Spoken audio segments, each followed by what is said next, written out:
mendengarkan orang ngomong jelek tentang satu tokoh tertentu, bagaimana kalau Anda menyukai tokoh itu? Bagaimana perasaan Anda waktu mendengarkan celotehan? Hal yang sama saya rasakan ketika saya mengikuti sebuah training 4 hari waktu itu untuk para trainer bersertifikat internasional. Ya.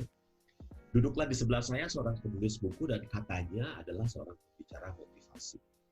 Tapi saya kecewa dengan beliau karena dia bicara jelek tentang seorang tokoh motivator nasional Indonesia. Ya. Saya menyukai program-program televisi beliau gitu. Dan dia bicara banyak sekali hal-hal yang negatif tentang orang ini. Saya sangat menyayangkan kenapa gitu seorang yang ngakunya motivator ngomong jelek tentang motivator lain. Kan nggak perlu gitu. Kenapa sih kita harus menghakimi beliau? Kan kita nggak tahu apa yang sebenarnya terjadi di rumah tangga beliau kan. Itu kan hal yang sifatnya sangat rahasia kan, sangat konfidensial kan. Kita nggak perlu tahu gitu, dan kita nggak perlu menghakimi, ya kan? Emangnya siapa kita menghakimi orang lain gitu ya? Hidup kita emangnya udah beres apa? Ya kan? Kalau kita lihat kisah para nabi gitu ya, Nabi Isa atau Yesus Kristus dulu kan sempat ditanya kan, ini ada wanita pelacur ini, mari kita timpuk dengan batu gitu kan. Kan dengan santainya dia mengatakan, ya nggak merasa berdosa, boleh, silakan. Ambil batunya gitu. Jadi kita siapa gitu menghakimi orang lain ya? Kemudian Pak Tung Desem Waringin juga pernah punya pengalaman yang sama kan. Dia cerita waktu itu kan dia sempat kecewa sama Tony Robbins kan.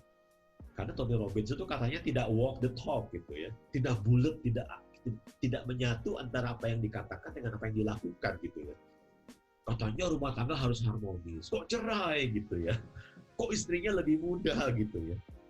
Tapi Pak Tung Desem Waringin bisa memahami gitu bahwa ini adalah manusia yang nggak sempurna gitu kan.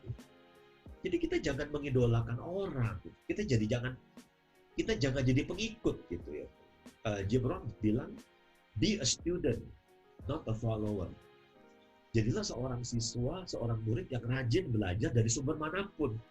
Tapi jangan mengikuti orang itu gitu, jangan menjadi pengikutnya.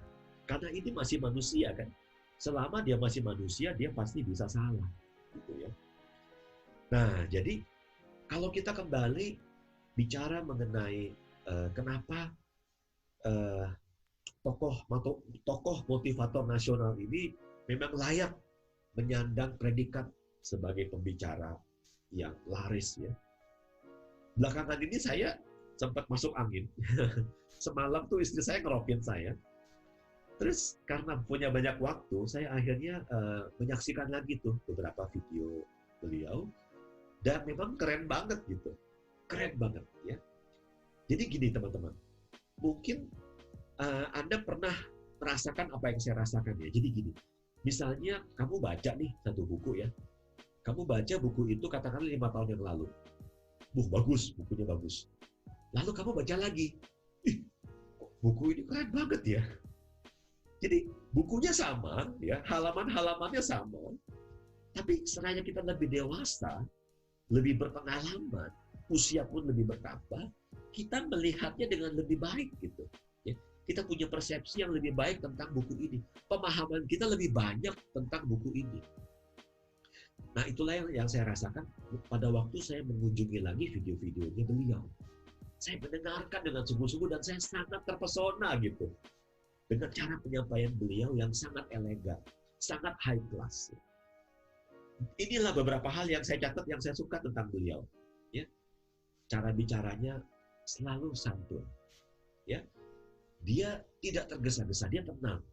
Dia jaga karismanya dengan nada suaranya yang dalam. Ya kan? Dia menggunakan ilustrasi yang membumi, yang sederhana, tapi efektif. Ya, dan dia selalu, ini yang saya suka. Selalu ada nuansa humornya gitu. Dia pasti bisa menyisipkan 1-2 humor dalam penjelasannya. Saya mengagumi hal ini. Kenapa? Buat saya ini adalah sesuatu yang sangat menantang. Gitu. Saya orangnya orang bilang terlalu serius. Terlalu serius. Dan saya perlu relax sedikit. Loosen up a little bit. dan saya perlu bisa tambahkan unsur banyolan atau lelucon. Tapi saya belum sanggup begitu. Kualitas saya itu belum nyampe ke sana dan beliau sudah. Makanya saya mengagumi beliau. Ya, tapi saya bukan follower beliau karena saya juga mengagumi banyak pembicara lain yang juga keren gitu. Makanya saya adalah seorang murid nasional ini. Begini, alasannya begini. Apapun bidang yang Anda tekuni, ya, apapun bidang yang Anda tekuni, yang saya tekuni, kita akan lebih cepat nyampe kalau kita punya gambaran kemana kita mau menuju, ya, where are we going gitu. Jadi gambarannya itu ada gitu, ya. Kalau disuruh merem, bayangin kamu 5 tahun lagi bagaimana gitu. Wah, ini merem gelap nggak bisa lihat apa-apa. Waduh, berarti nggak ada gambaran kan? Tapi ketika kita bisa membayangkan, oh saya mau seperti ini. Contoh. Seorang pemilik sebuah toko serba ada. Sederhana sekali, ya. Tapi dia punya nggak impian tokonya ini mau jadi seperti apa 3 tahun, 4 tahun, 5 tahun lagi. Nah, cara membangun mimpinya itu adalah dengan mengunjungi dan mengalami sendiri pelayanan dari toko-toko yang sudah sukses. Kenapa? Kalau dia mengunjungi dan mengalami sendiri, merasakan sendiri pengalaman berbelanja di toko yang adalah dalam tanda petik idolanya atau standarnya, ya, dia bisa pulang dan langsung dari perasaannya itu dia bandingkan dengan tokonya sendiri gitu, ya. Nah, sangat penting untuk bisa merasakan pengalaman itu, ya. Karena tidak semua hal bisa dijelaskan. Tidak semua hal bisa dijelaskan. Bagaimana kamu bisa menjelaskan rasanya sebuah makanan? Bagaimana kamu bisa menjelaskan rasanya sebuah pengalaman? Sulit, ya. Kata-kata itu ada keterbatasannya begitu. Tapi kalau kita bisa merasakannya dan kita ajak tim kita merasakan pengalaman di toko yang adalah standar kita, yang kita nanti mau menuju ke sana, kan akan lebih mudah untuk memperbaiki, bebenah di tempat kita. Kan seperti itu. Nah, kebetulan saya menyukai bidang bicara dan saya ingin bisa berbicara seelegan beliau. Yang saya lihat dari beliau adalah hasil yang beliau miliki saat ini itu ditempa dari sebuah proses yang panjang. Beliau itu harus membiasakan diri, mendisiplin diri untuk melatih kemampuan bicaranya kapanpun, dimanapun, ya, dengan siapapun untuk waktu yang sangat lama kan, sehingga hasilnya bisa kelihatan seperti itu, wibawanya itu seperti itu, ya.